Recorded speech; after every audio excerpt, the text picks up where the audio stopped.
आप सबको जय मसीह की। प्रभु यीशु मसीह के पवित्र जलाली मधुर मीठे नाम में प्रभु आपको बहुत बहुत आशीष दे, आपकी आत्मिक उन्नति बढ़ोतरी करे, आपकी ज़रूरतें पूरी करे, आपके घर परिवार में कोई कमी घटी ना हो। अगर आज आपका जन्मदिन या शादी की सालगिरह है, आपको बहुत बहुत मुबारक हो। प्रभु आपकी ज़रूरतें पूरी करे। अगर आप बीमार स्वस्थ हैं, प्रभु आपको छुआ चंगाई दे। आज संडे है, आज चर्च की तैयारी करें और चर्च जरूर जाएँ। प्रभु का धन्यवाद करते हैं मेरे प्रिय, क्योंकि सच में अगर आप चर्च जाएंगे, संगति में रहेंगे, तो प्रभु आपको बहुत बहुत आशीष करेगा। और जितने कलीसिया के लोग हैं, चर्च ऑफ गॉड के, आप सबसे निवेदन है कि आज चर्च जरूर आएँ। आज गुजरात के एक पास्टर जी आने वाले हैं, हरपाल जी। सो आप ज़रूर चर्च आएँ ताकि प्रभु की आज आशीष को रिसीव करें, उनके द्वारा जो प्रभु हमें देने जा रहे हैं। सो मेरे साथ निकालेंगे आज यूहन्ना उसका 11 अध्याय, लाजर की मृत्यु। मरियम और उसकी बहन मार्था के गांव बैतनिय्याह का लाजर नामक एक मनुष्य बीमार था। ये वही मरियम थी जिसने प्रभु पर इत्र डालकर उसके पाँव को अपने बालों से पोंछा था। इसी का भाई लाजर बीमार था, अतः उसकी बहनों ने उससे कहला भेजा, हे प्रभु, देख, जिससे तू प्रीति रखता है वो बीमार है। ये सुनकर यीशु ने कहा, ये बीमारी मृत्यु की नहीं परंतु परमेश्वर की महिमा के लिए है, कि उसके द्वारा परमेश्वर के पुत्रों की महिमा हो। यीशु मार्था और उसकी बहन और लाजर से प्रेम रखता था। फिर भी जब उसने सुना कि वो बीमार है, तो जिस स्थान पर वो था वहाँ 2 दिन और ठहर गया। इसके बाद उसने चेलों से कहा, आओ हम फिर यहूदिया को चले। चेलों ने उससे कहा, हे रब्बी, अभी तो यहूदी तुझ पर पथरवाह करना चाहते थे, और क्या तू फिर भी वहीं जाता है? यीशु ने उत्तर दिया, क्या दिन के 12 घंटे नहीं होते? यदि कोई दिन में चले तो ठोकर नहीं खाता, क्योंकि इस जगत का उजाला देखता है, परंतु यदि कोई रात में चले तो ठोकर खाता है, क्योंकि उसमें प्रकाश नहीं। उसने ये बातें कही और इसके बाद उनसे कहने लगा, हमारा मित्र लाजर सो गया है, परंतु मैं उसे जगाने जाता हूँ। तब चेलों ने उससे कहा, हे प्रभु, यदि वो सो गया है तो स्वस्थ हो जाएगा। यीशु ने तो उसकी मृत्यु के विषय में कहा था, परंतु वह समझे कि उसने नींद से सो जाने के विषय में कहा। तब यीशु ने उनसे साफ साफ कह दिया, लाजर मर गया है, और मैं तुम्हारे कारण आनंदित हूँ कि मैं वहाँ न था, जिससे तुम विश्वास करो, परंतु अब आओ हम उसके पास चलें। तब थोमा ने, जो दिदुमुस कहलाता है, अपने साथी चेलों से कहा, आओ हम भी उसके साथ मरने को चलें। यीशु पुनरुत्थान और जीवन, वो वहाँ पहुँचने पर यीशु को ये मालूम हुआ कि लाजर को कब्र में रखे 4 दिन हो चुके हैं।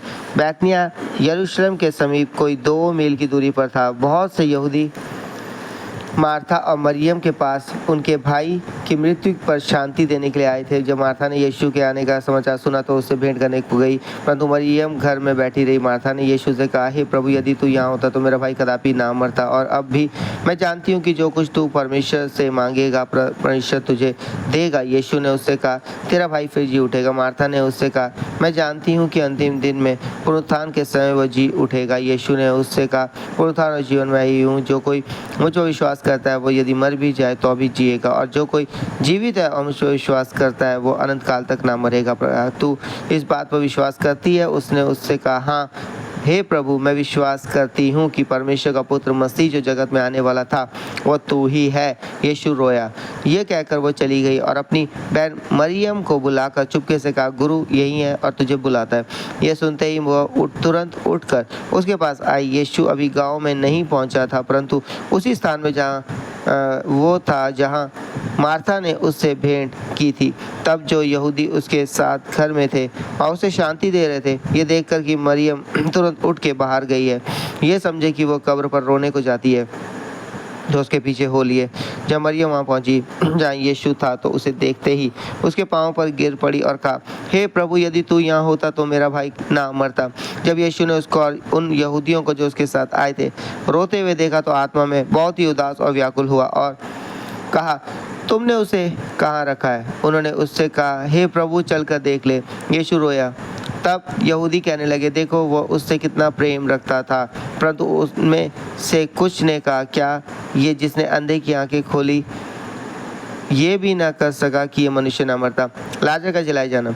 यीशु मन में फिर बहुत ही उदास होकर कब्र पर आया। वह एक गुफा थी और एक पत्थर उस पर रखा था। यीशु ने कहा, पत्थर हटाओ।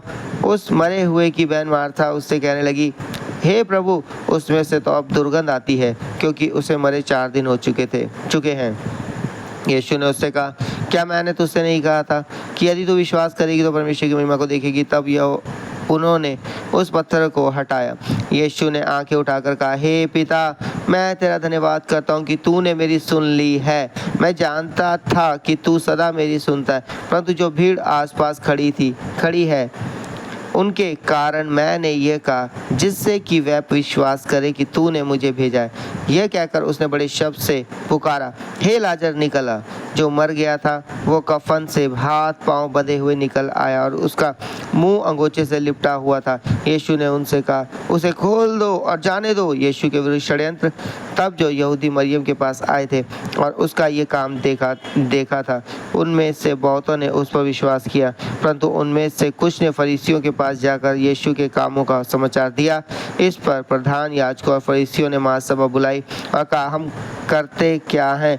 यह मनुष्य तो बहुत चिन्ह दिखाता है। यदि हम उसे यूं ही छोड़ दें तो सब उस पर विश्वास ले आएंगे और रोमी आकर हमारी जगह और जाति दोनों पर अधिकार कर लेंगे।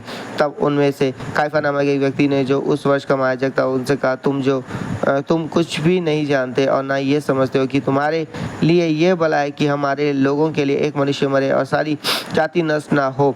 ये बात उसने अपनी ओर से ना कही, परंतु उस वर्ष का महायाजक होकर भविष्यवाणी की कि यीशु उस जाति के लिए मरेगा, और ना केवल उस जाति के लिए वरन इसलिए भी कि परमेश्वर की तितर बितर संतानों को एक कर दे। अतः उसी दिन से वह उसे मार डालने का षड्यंत्र रचने लगे। इसलिए यीशु उस समय से यहूदियों में प्रकट होकर ना फिरा, परंतु वहां से जंगल के निकटवर्ती प्रदेश के इफ्राइम नामक एक नगर को चला गया और अपने चेलों के साथ वहीं रहने लगा। यहूदियों का फसह पर्व निकट था और बहुत से लोग फसह से पहले देहात से यरूशलेम को गए कि अपने आप को शुद्ध करें। अतः वह यीशु को ढूंढने लगे और मंदिर में खड़े होकर आपस में